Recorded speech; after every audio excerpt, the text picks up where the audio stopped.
Jon Anik bilang, aturan yang ada di UFC sebenarnya sangat menguntungkan para striker.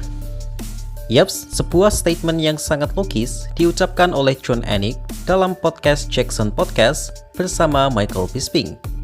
Awalnya, mereka membahas tentang siapa yang menunjukkan performa terbaik selama gelaran UFC di tahun 2025. Jon Anik pun menyebutkan bahwa ada 3 fighter yang layak mendapatkan gelar Performance of the Year. Mereka adalah Khamzat Chimaev saat mengalahkan DDP, Islam Makhachev yang membuat JDM Semi menangis, dan Petr Yan yang menghancurkan Merab Dvalishvili. Dan sepertinya, para fans UFC juga setuju akan hal ini, kecuali mungkin para fans casual. Michael Bisping pun merespon Jon Anik dengan menyebutkan bahwa setidaknya 2 dari 3 nama tersebut meskipun tampil luar biasa, tetapi oleh para fans casual menyebutnya sebagai fighter yang membosankan. Khamzat Chimaev mendominasi DDP di ground selama 21 menit dan Islam Makhachev menyiksa JDM dengan dominasi mutlak selama 19 menit. Dan kita tahu sendiri bahwa ground game adalah sesuatu yang sangat tidak disukai oleh para fans casual. Bisping pun menegaskan bahwa apa yang ditampilkan Khamzat adalah sebuah penampilan yang luar biasa.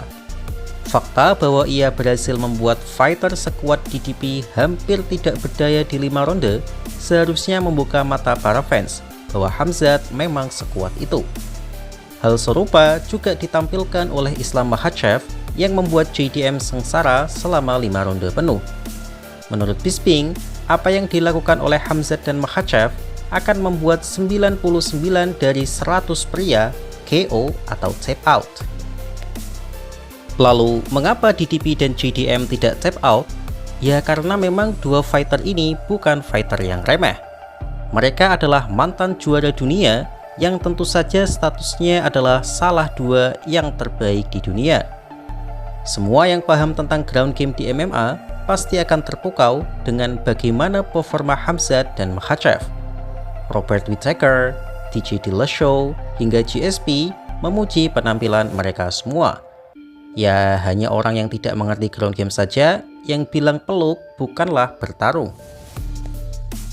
99 guys out of 100 would have been finished in that position. Absolutely. 3 performances in 2025 that were the sickest I've ever seen. Khamzat Chimaev against Dricus du Plessis, Islam Makhachev against Jack Della Maddalena, and Petr Yan against Merab Dvalishvili. It's funny that you mentioned those 3 performances there, John. You've seen the noise. Oh, look at this, what's going on? People just getting taken down and controlled. Khamzat Chimaev dominated Dricus du Plessis from start to finish. Khamzat had Dricus in a crucifix. 99 guys out of 100 would have been finished in that position. Absolutely. The same thing with Islam and Jack Della Maddalena.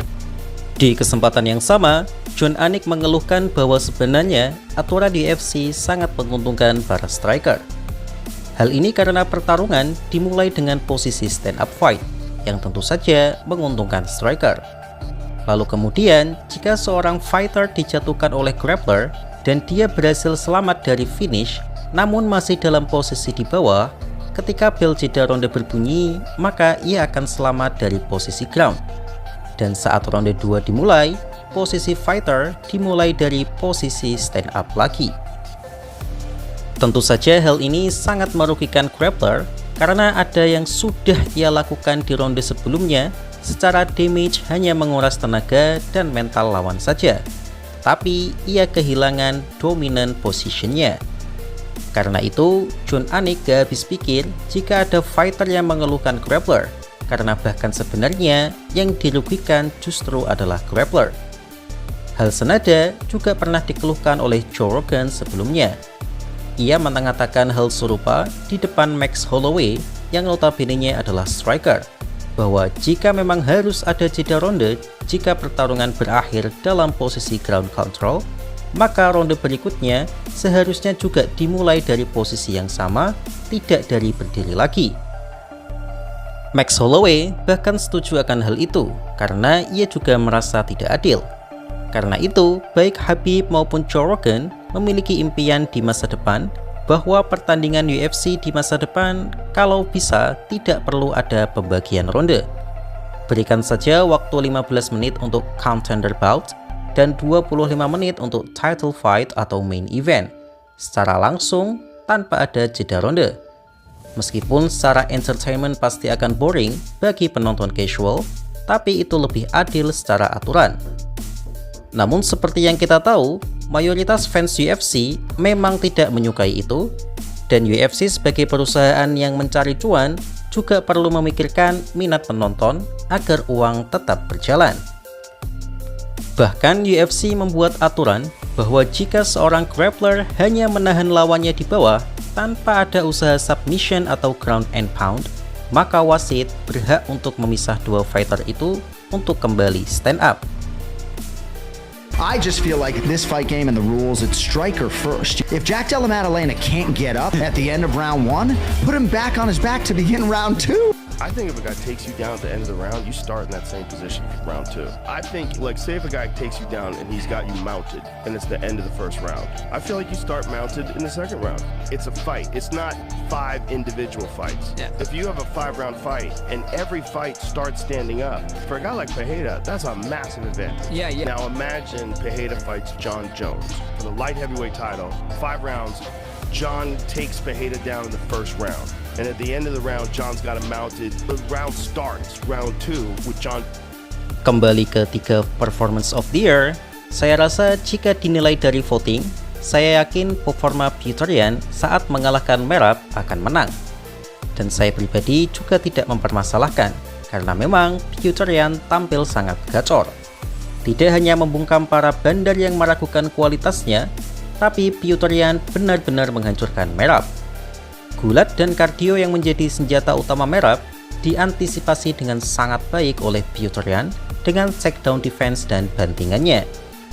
Sedangkan Merab tidak memiliki jawaban terhadap striking Piotr, sehingga Merab bisa dibilang hanya mengandalkan durability-nya saja untuk tidak kalah KO.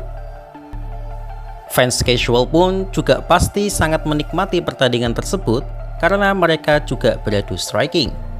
Ya, seharusnya DDP dan GDM sama kayak Piotr dengan mereka mampu menahan wrestling Khamzat dan Makhachev, maka pasti laga akan berlangsung sangat striking juga. Tapi masalahnya, mereka gagal melakukan apa yang Piotr lakukan. Jadi menurut saya, Piotr akan menang sebagai penampilan terbaik jika dinilai dari vote, karena fans casual yang sangat banyak itu hampir pasti memilih Piotr yang memang dari sisi striking jauh lebih menghibur. Tetapi jika dinilai murni dari kualitas performanya, maka saya akan memilih Islam Makhachev sebagai best performance of the year. Secara sisi spektakuler, mungkin mereka setara. Tetapi fakta bahwa Makhachev datang dari kelas yang lebih bawah dan mendominasi kakak kelasnya dengan penampilan yang membuat JDM tampak seperti amatir, pasti memiliki kualitas tersendiri. Jadi bagaimana menurut kalian? Oh my god, dude. Islam Makhachev. Dude goes up one weight class, goes up to 170. He was the 55-pound most dominant champion ever. Just dominates at 170. Like, every round. People are saying it's boring, but it's boring if you're a casual. The fact that he was able to do it every round, it was a little frustrating because you wanted Jack to try to adjust, but he couldn't, man. Islam shut his game down right away. He low kicked the shit out of his front leg.